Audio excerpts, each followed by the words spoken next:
আমাদের জুলাই গণ অভ্যুত্থানের সহযোদ্ধা শরীফ ওসমান হাদি শাহাদাত বরণ করেছেন।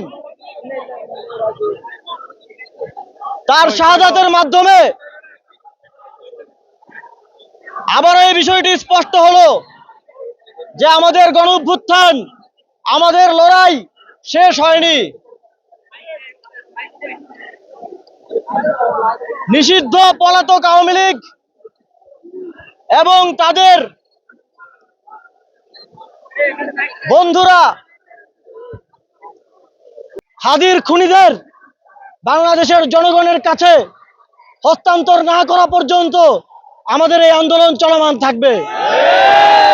অবস্থায় শরীফ ওসমান হাদিকে হত্যার মাধ্যমে বাংলাদেশের জনগণের বিরুদ্ধে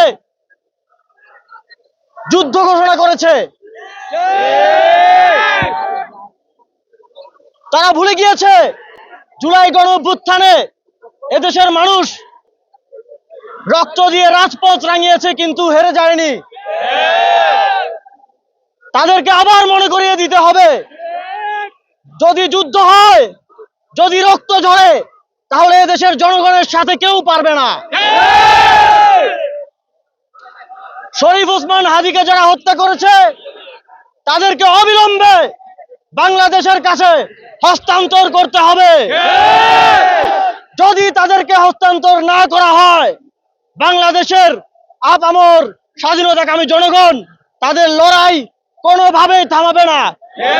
আমাদের লড়াই আরো কঠোর থেকে কঠোরতর হবে।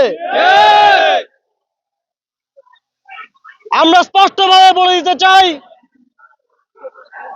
শরীফ ওসমান হাদি জুলাই গণ অভ্যুত্থানকে টিকিয়ে রাখার জন্য সামাজিক, সাংস্কৃতিক এবং রাজনৈতিক যেই লড়াই চালিয়ে যাচ্ছিলেন, সেই লড়াইয়ে দুর্বৃত্তায়ন কিংবা কোনো ধরনের হানাহানি কিংবা সুবিধাভোগী কোনো গোষ্ঠীর কোনো স্থান নেই। তিনি অত্যন্ত গঠনতান্ত্রিক ভাবে, তিনি অত্যন্ত নিয়মতান্ত্রিক ভাবে সাংস্কৃতিক এবং রাজনৈতিক লড়াই চালিয়ে যাচ্ছিলেন। সুতরাং তার এই লড়াইকে আমাদের চালিয়ে নিতে হবে গঠনমূলক প্রক্রিয়ার মধ্য দিয়ে।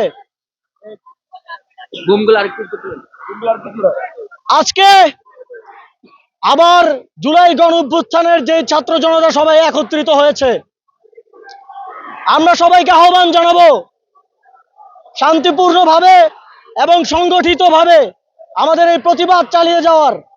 এবং সংগ্রামী বন্ধুগণ, এই মুহূর্তে আপনাদের সামনে বক্তব্য রাখবেন জুলাই গণ অভ্যুত্থানের অন্যতম সমন্বয়ক এবং জাতীয় নাগরিক পার্টির আহ্বায়ক নাহিদ ইসলাম।